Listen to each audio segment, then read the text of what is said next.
नमस्कार साथियों, मैं हूं आपके साथ आकांक्षा पिवाल और आप देख रहे हैं अभय न्यूज का 22 दिसंबर गुरुवार शाम का बुलेटिन। जैसा कि आप सभी देख रहे हैं कि देश में एक बार फिर कोरोना ने दस्तक दे दी है, इसलिए अभी से सावधानी बरतना शुरू कर दे। मास्क लगाएं, सोशल डिस्टेंसिंग का पालन करें, अपना और अपनों का ख्याल रखें। आइए अब देखते हैं शहर की कुछ प्रमुख खबरें। इस बुलेटिन के प्रायोजक है आरके डेवलपर्स। शानदार घर खरीदें अब अपने बजट में।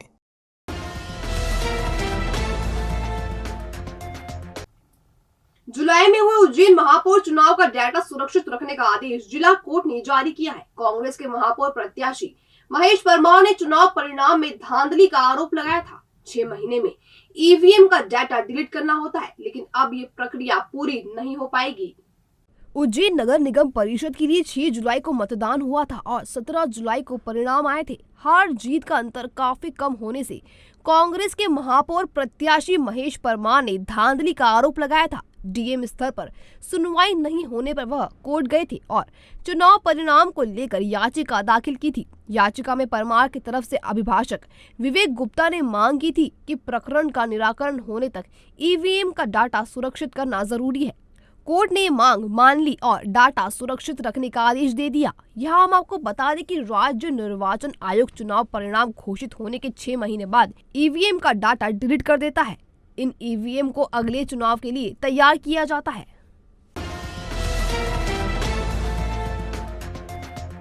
उज्जैन आने वाले श्रद्धालुओं को शहर के पर्यटन स्थानों पर भ्रमण कराने के लिए श्री महाकालेश्वर मंदिर प्रबंध समिति इलेक्ट्रिक बसें चलाएगी। इन बसों में सफर करने के लिए एक बार ही टिकट खरीदना होगा।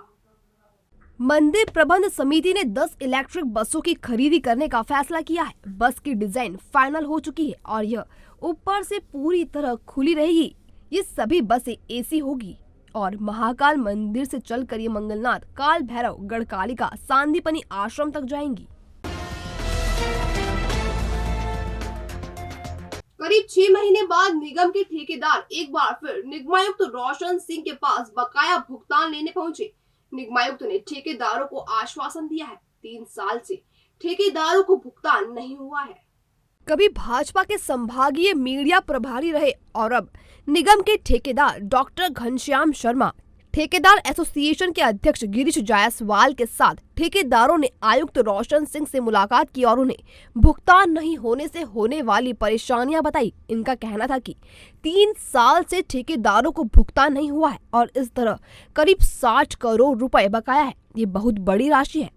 ठेकेदार लोगों से उधार लेकर और बैंक से कर्ज की लिमिट बढ़वाकर काम कर रहे हैं, लेकिन अब काम करना बहुत कठिन हो गया है। अगर भुगतान नहीं हुआ तो नए काम नहीं हो पाएंगे और इसका असर नई परिषद के कामकाज पर पड़ेगा। ठेकेदार एसोसिएशन के अध्यक्ष गिरीश जायसवाल ने बताया, एक मात्र मांग है ठेकेदारों का भुगतान।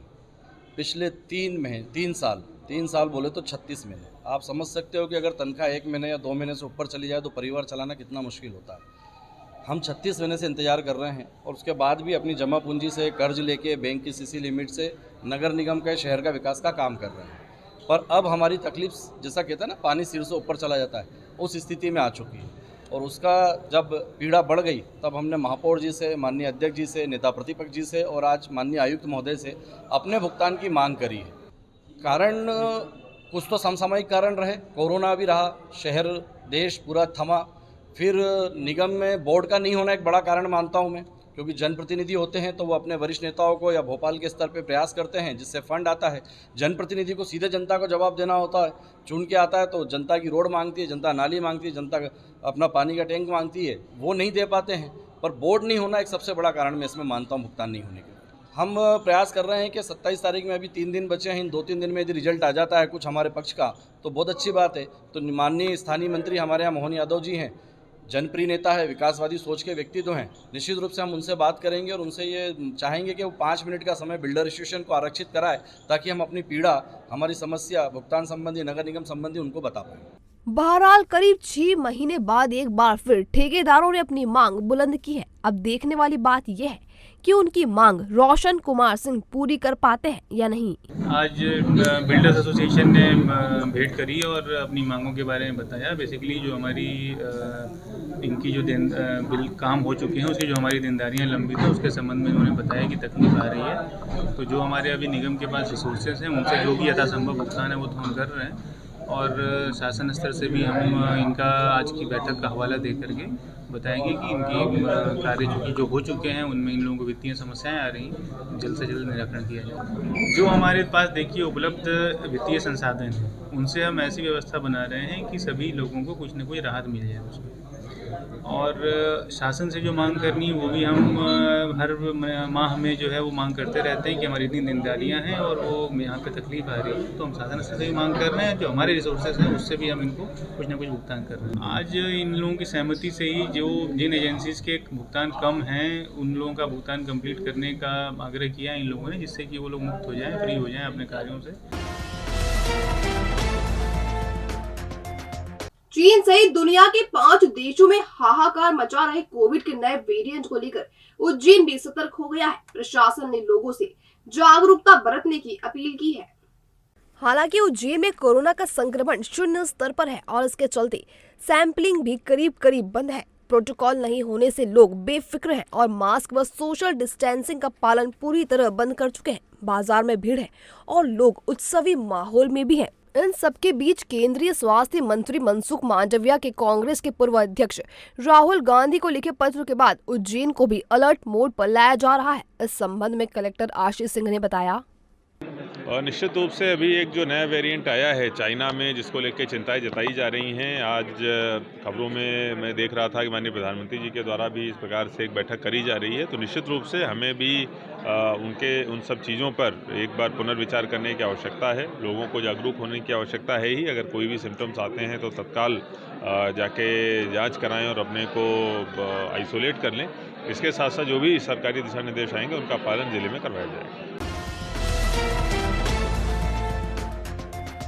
चाइनीज, इटालियन, पंजाबी, गुजराती, मराठी व्यंजनों का लुत्फ उठाने चले आइए food bucket cafe and restaurant. शानदार दावत और मिनिमम दाम। शहर की भीड़ से दूर आपकी kitty party, birthday party, DJ party, conference या किसी भी तरह की मीटिंग के लिए शानदार पार्टी हॉल, फंक्शन और स्वादिष्ट भोजन का एक ही नाम, food bucket cafe and restaurant. हमारा पता होटल शांति पैलेस के पीछे, चिंतामन रोड, उज्जैन। संपर्क करें 9522222107 या फिर 9039171468। श्री महाकाल लोक में आने वाले श्रद्धालुओं के साथ होटल टैरिफ और वाहनों का बढ़ाकर किराया वसूलने से प्रभावित हो रही शहर की छवि को सुधारने की कोशिश जिला प्रशासन ने की है। गुरुवार को विक्रम कीर्ति मंदिर में हुई मीटिंग में होटल संचालक को वीकेंड में टैरिफ नहीं बढ़ाने की अपील की गई। साथ ही ऑटो मैजिक वालों को व्यवहार सुधारने की नसीहत भी दी गई है। कलेक्टर ने वाहन चालकों से कहा कि बाहर से आने वाले अतिथि का सबसे पहले सामना रिक्शा एवं ऑटो रिक्शा चलाने वालों से होता है। आपके व्यवहार के आधार पर ही वह शहर की छवि बनाते हैं, इसलिए अतिथियों से मृदु व्यवहार किया जाना चाहिए और जय महाकाल से उनका अभिवादन करना चाहिए। नियत स्थानों के लिए नियत किराया ही लिया जाना चाहिए।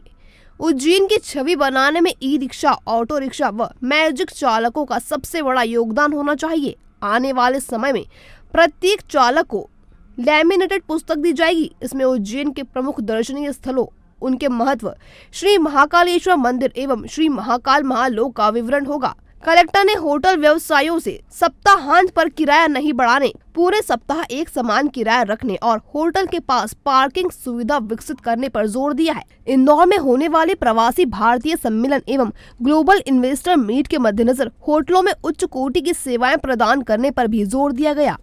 कलेक्टर ने होटल संचालकों को चेतावनी भी दी कि यदि किसी प्रकार की शिकायत मिलती है तो सख्त कार्रवाई भी की जाएगी।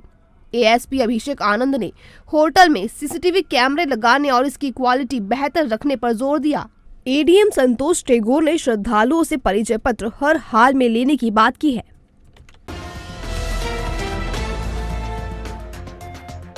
ढांचा भवन, सुदामा नगर, तुलसी नगर, हीरा मिल की चाल, विनोद मिल की चाल के रहवासियों को उधार रुपए देकर भारी भरकम सूद वसूलने वाले ढांचा भवन के बदमाश मोंटू गुर्जर पर कलेक्टर ने रासुका लगा दी है। रासुका लगाने के बाद मोंटू गुर्जर को ताबड़तोड़ हिरासत में लिया गया और सेंट्रल जेल भैरवगढ़ में बंद कर दिया गया। मोंटू क्षेत्र का कुख्यात सूदखोर है और वह तगड़ा ब्याज वसूलता है। गरीब उसके 30 से 40% की दर वाले ब्याज से इस कदर परेशान है कि खुदकुशी कर रहे हैं। फिर भी मोंटू गुर्जर का दिल नहीं पसीजता। ब्याज वसूली के लिए वह लोगों को बांधकर पीटता है, उनके घरों की महिलाओं से अभद्र व्यवहार करता है। कुछ दिन पहले ही नगर निगम ने मोंटू के 4 मकान तोड़े थे। इनमें से एक मकान उसने बगीचे में कब्जा करके बनाया था। कलेक्टर आशीष सिंह ने बताया, कल रासुका लगाकर जेल भेजा गया है और इससे पहले उसके खिलाफ हम लोगों ने जो अतिक्रमण था उसको भी तोड़ने की कार्रवाई करी थी। बहुत 10-12 के आसपास केसेस दर्ज थे और उसकी वजह से सूदखोरी की वजह से एक आत्महत्या का मामला भी आया था। निश्चित रूप से बहुत गंभीर विषय था और उसी के अनुरूप हम लोगों ने कार्रवाई करी है। माफिया अभियान में हम लोग और भी कई लोगों को चिन्हांकित कर रहे हैं जिनके अतिक्रमण हटाने की कार्रवाई आज से कल से हम लोग प्रारंभ कर रहे हैं। जो भी इस प्रकार के लोग हैं उनको किसी भी तरीके से बख्शा नहीं जाएगा। माननीय मुख्यमंत्री जी की जो मंशा है कि ऐसे लोगों को पूरी तरीके से निस्तो नाबूद किया जाए। जो आपराधिक प्रकरण हैं उन पर तो कार्रवाई होगी ही, उनका जो अतिक्रमण है और साथ में जिला बदर और एनएसए की कार्रवाई भी ऐसे लोगों के खिलाफ में करेगी। 1 साल पहले 0 पॉइंट ओवर ब्रिज पर गला कटने से जान गंवाने वाली छात्रा नेहा आंजना को पुण्यतिथि पर श्रद्धांजलि दी गई। महिदपुर के उपलखेड़ा गांव की रहने वाली नेहा जीडीसी में पढ़ाई करती थी। वह इंदिरा नगर से पढ़ने के लिए स्कूटी से कॉलेज आ रही थी। इसी दौरान चाइना डोर की चपेट में आने से उसका गला कट गया। गंभीर हालत में उसे पाटीदार अस्पताल ले जाया गया था, लेकिन उसे नहीं बचाया जा सका। गुरुवार को घास मंडी चौराहे पर नेहा को श्रद्धांजलि देने के लिए कार्यक्रम आयोजित किया गया। सर्वधर्म मददगार सोसाइटी क्षेत्र के रहवासी और दुकानदारों ने नेहा को श्रद्धांजलि दी। सोसाइटी के परवेज अहमद ने बताया, इसका मेन कारण सर्वधर्म मददगार सोसाइटी की ओर से पहल था। पहली पहल तो ये कि चाइना डोर पूर्ण रूप से शहर के अंदर प्रतिबंधित हो। शासन और प्रशासन और शहर के तमाम नागरिकों से, बल्कि पूरा भारतवर्ष के देशवासियों से हम ये अनुरोध करते हैं, अपील करते हैं कि चाइना डोर को पूर्ण रूप से प्रतिबंधित करें। और जो लोग इस चाइना डोर के जरिए काला धन कमाने में लगे हुए हैं उसको शासन और प्रशासन से दंडात्मक कार्रवाई करते हुए उनके मकान, उनकी संपत्ति को जब्त किया जाए। और अगर हमारे घर के अंदर, हमारे मोहल्ले के अंदर, हमारे समाज में कोई चाइना डोर लाता है तो हम उससे बच्चे से अनुरोध करें, अपील करेंगे, बेटा तू कहाँ से वो चाइना डोर लाया है। वो चाइना डोर बच्चे से पूछ कर उस दुकानदार तक जाएं और उस दुकानदार पर कार्रवाई करें। अगर कोई कार्रवाई नहीं करता तो आप सर्वधर्म मददगार सोसाइटी का नंबर लें और उससे आके राब्ता कायम करें, उससे संपर्क में रहें और हम खुद उस दुकानदार के ऊपर जाके एफआईआर दर्ज कराएंगे। नेहा को उस दिन अस्पताल ले जाने वाले अभिभाषक देवेंद्र सिंह सेंगर उस दिन के मंजर को देखकर आज भी चौंक जाते हैं। वह बताते हैं कि जो चाइना डोर जो बिक रही है उस पर तत्काल प्रतिबंध लगा के प्रशासन को जागृत करना चाहिए और जहाँ भी सूचना मिले वहाँ पर जाके बंद करवाना चाहिए, क्योंकि वो उसका गला इतना तेज हथियार से भी नहीं कटेगा, इतना अंदर तक उसका गला कटा हुआ था जिसको बचाया ही नहीं जा सका। आम जनता को क्या स्थिति? आम जनता को ये है कि ना तो चाइना डोर खरीदे, ना बेचे, ना जो उसको मालूम पड़े जिसके पास में उसको तत्काल कार्रवाई के लिए उसको सूचित करें कि यहाँ चाइना डोर बिक रही है, ये घातक है समाज में, ताकि अगली कोई घटना ना हो। बड़ी बहन निकिता की आंखें भी नेहा को याद करके नम हो गई। रुलाई वाले अंदाज में निकिता ने कहा, नेहा सीए बनना चाहती थी।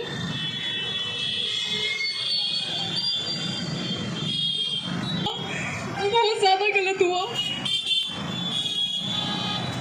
प्रशासन से बस एक ही मांग है कि इस ब्रिज पर उसकी निशानी हो जिससे सभी लोगों को याद रहे और सब सतर्क रहे इस चीज से और चाइना डोर पूरी तरह से बैन हो जाए। बहरहाल नेहा की मौत के बाद प्रशासन ने चाइना डोर पर प्रतिबंध तो लगा दिया है, लेकिन आज भी डोर कई जगह पर बिक रही है। और अब खबरें दे दनादन।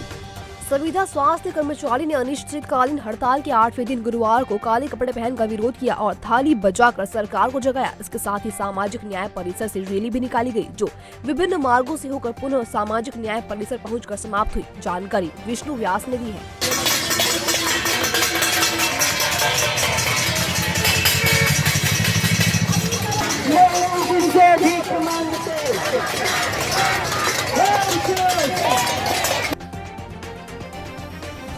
संस्कृति विभाग ने साल 2021 के राज्य शिखर सम्मानों की घोषणा कर दी है। शहर की 2 हस्तियों का चयन इस सम्मान के लिए किया गया है। संस्कृत साहित्य रचने के लिए उज्जैन के भगवती लाल राजपुरोहित और शास्त्रीय संगीत के लिए उज्जैन के पंडित श्रीधर व्यास को राज्य शिखर सम्मान देना तय किया गया है।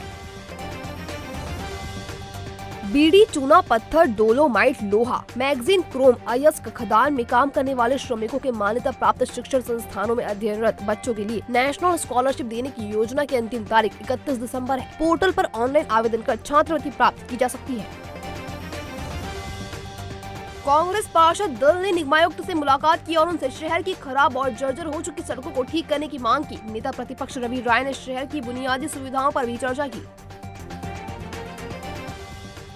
चाइना डोर से बचाव के लिए हरी फाटक ओवरब्रिज के चारों ओर गुरुवार को तार फेंसिंग की गई। महाकाल थाना टीआई मुनिंद्र गौतम के नेतृत्व में पुलिस कर्मियों ने इस काम को अंजाम दिया। दरअसल हर साल हो रहे हादसों को देखते हुए प्रशासन ने चाइना डोर बेचने के साथ खरीदने पर भी प्रतिबंध लगा दिया है।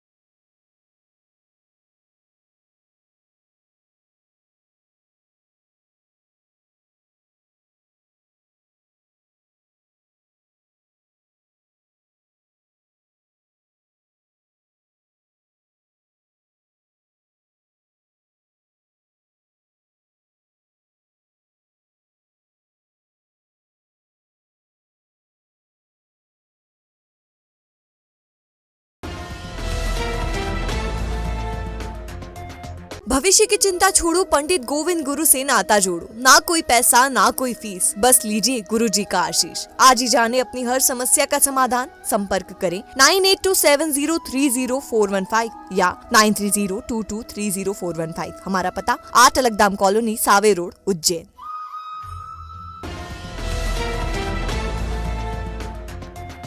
ये थी शहर की आज की कुछ ताजा खबरें। अगर खबरों को लेकर आपके पास कोई जानकारी हो तो हम तक जरूर पहुंचाएं। कल फिर मुलाकात होगी नए बुलेटिन के साथ। तब तक के लिए नमस्कार।